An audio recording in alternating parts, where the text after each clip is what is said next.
Welcome back to the Sports Source. This segment brought to you by Southeast Termite and Pest Control. If you have a messy, unkempt crawl space under your house, folks, you may not be thinking, so what? What do I care?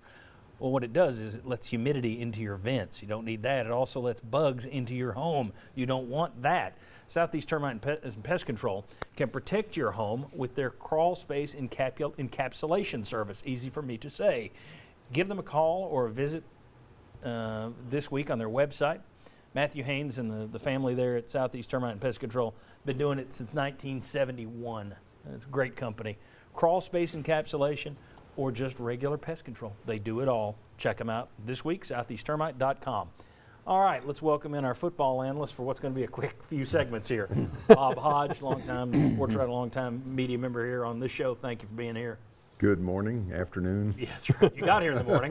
Ryan Callahan from GoVols 24/7. Ryan, thanks for being back with us. Thanks for having me. All right. Spring practice gets started this week. There will be no spring game, which is unusual. They're going to be down a few practice fields, but that's okay. They got 150 over there. But due to construction, they're out a couple of practice fields.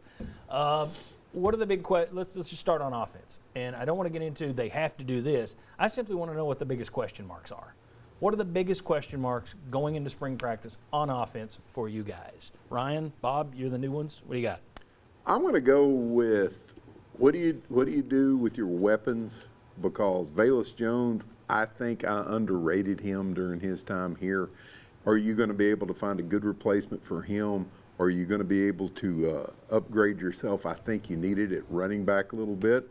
And I thought Cade Mays was your best offensive lineman. So you've got questions there with holes to fill, and spring practice is when you're going to do it. So I think a lot of people assume last season ended, we build and get better. I think there's enough questions there to, okay, where do we go now?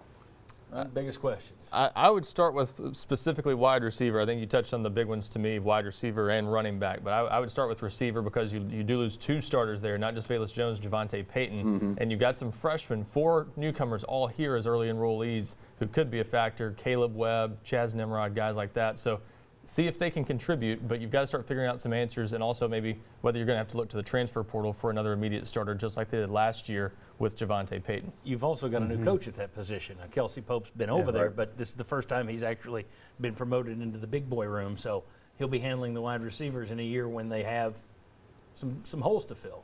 I think Bob's right on the running back situation. Do you have a short yardage back? Do you have anybody?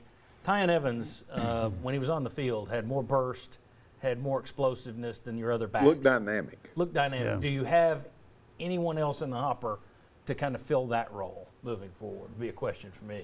Gentlemen? Yeah, it would be. And I'm on the receivers, too. I think you not only need to identify one, you need to identify 2. We talked about the 2 receivers that were lost. Here's the other part of that, too. I think they need to improve the offensive line, and in particular right tackle. We'll see what happens there. But I think that this hurry-up offense kind of will mask the offensive line a little bit, but it won't mask it in short yardage situations. And that's where I think they've got to be better and maybe more physical on the offensive line. And John, with all of that being said, we heard several times last year that there's a 4-minute offense as part of what Tennessee does.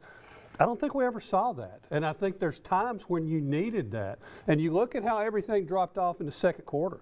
Tennessee could score 28 in the first quarter. Well, second quarter didn't go as well. I think they need to show a little bit more of tapping the brakes a little bit. And when we heard the analyst in one of the games saying after 7 or 8 plays, the offensive line's gassed. Coach, we need to take a shot downfield. Yeah. That tells me you're going too fast for your own good sometimes. It's a remarkable statement. I'd never heard that ever, that coaches are saying, hey, we got to take a shot. We got to get our own guys off the field here. They're tired.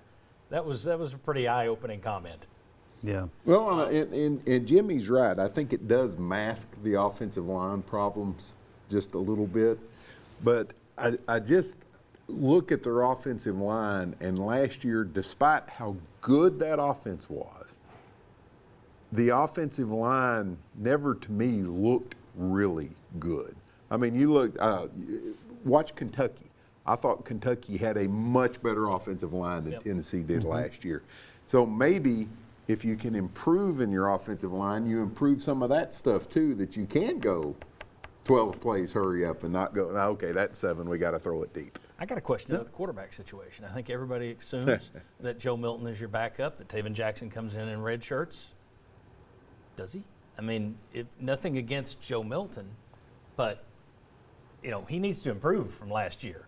If something happens to Hendon Hooker, in God forbid week 1, and you're looking down the barrel of the rest of this season is turned over to the number 2 guy, is that Joe Milton or is that the true freshman who you just brought in? Because I think that's a legitimate question. I don't think it's just, well, Milton's your number 2 and Jackson redshirts. Well, that wouldn't be the case if I were the coach over there. I'd be, all right, I want to see what Jackson can do. If he's ahead of Milton, then that's where we're going. To your point, Tennessee's had a lot of quarterback history injuries, right? So that's a concern too. Plus, you got a mobile quarterback. Yeah. And the troublesome part about that to me is how you continually hear what good practices Joe Milton had. He looked good in practice. He was delivering the ball on the money. Well, it wasn't quite that way in the game. I still question whether Joe Milton's here. I mean, if I'm Joe Milton, I take a step back. He doesn't have another free transfer. I take a step back and go someplace I can play. I'm still questioning whether or not Joe Milton's on the roster. I wonder with his talent, could he go to a smaller school, smaller division, and become Better. and just star? Become Steve McNair. Or like go to Liberty. where it's more about you're the best athlete on the field. Do you get yourself back into a draft prospect by doing that as opposed to sitting here or not thriving here? Ryan, I'll let you finish. I was going to say, I don't hear any concern so far about anyone thinking he might transfer, so Tennessee at least seems to think it has that situation under control. We'll see. I was going to add on the offensive line situation. Even after Gerald Mincey was added as a transfer, Tennessee's still looking to the transfer portal for another tackle. So I think seeing what that tackle situation, a big question mark, because they may not feel they have enough bodies there. And if you had another tackle come out of spring practice with all the needs on this roster, I think it says a lot about what you have currently here at the tackle position. All right, I'll tell you what, when we come back, we're going to turn it over to defense and let these guys tell you their biggest questions there. Come on back on the Sports Source.